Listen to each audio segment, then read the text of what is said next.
Agent Aircom, félicitations.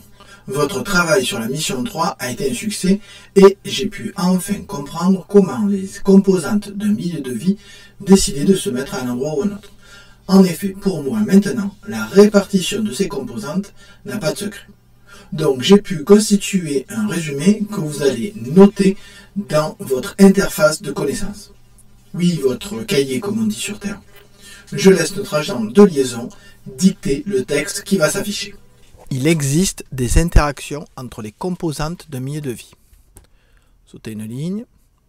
Définition à la ligne. Interaction de points, action d'un élément A sur un élément B et de B sur A.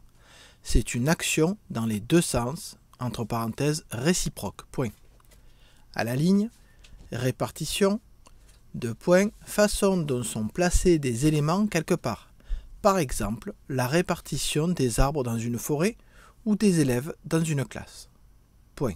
À la ligne, conditions de milieu, de point, caractéristiques physiques d'un milieu.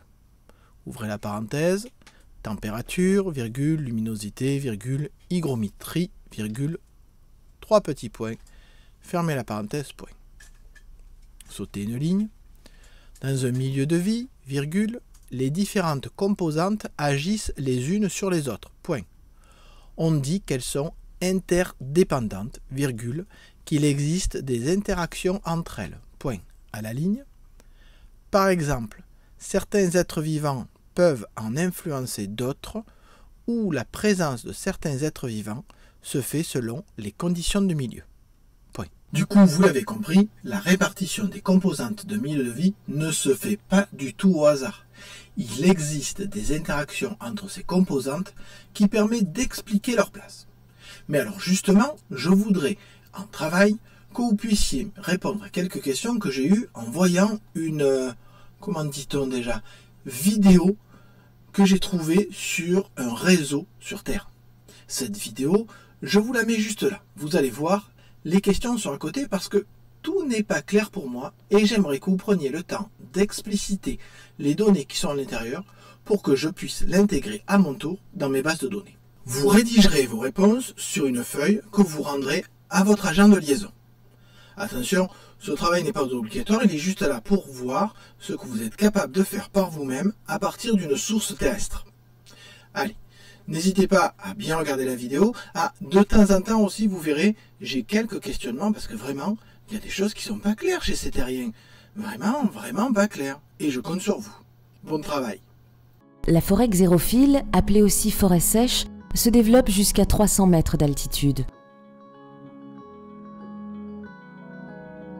On la trouve en grande terre et sur Marie-Galante et la Désirade, îles principalement calcaires.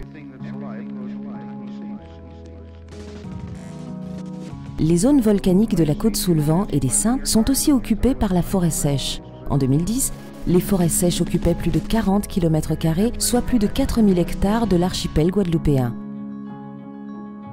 La pluviométrie y dépasse rarement les 2000 mm d'eau par an. De plus, les sols sont généralement peu profonds, ce qui limite leur réserve en eau. La sécheresse est fortement marquée pendant la saison sèche et les plantes ont développé une diversité de stratégies d'adaptation en réponse à cette contrainte.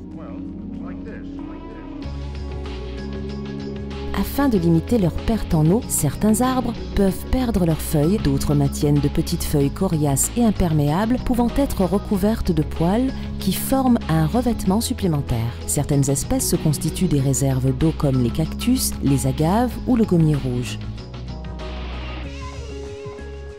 Enfin, certaines plantes peuvent se déshydrater, entrer en vie ralentie, puis reprendre une vie active lorsque l'eau est à nouveau disponible.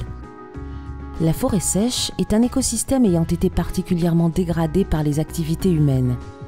Déboisement, agriculture, urbanisation.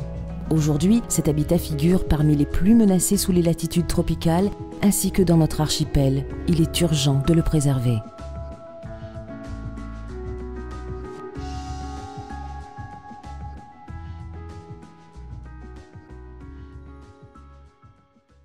Bien, vous avez vu qu'il y avait pas mal de travail entre la leçon à copier et à apprendre, puisque vous pourrez être interrogé dessus, et les questions à faire qui sont non obligatoires sur la vidéo que je vous ai montrée.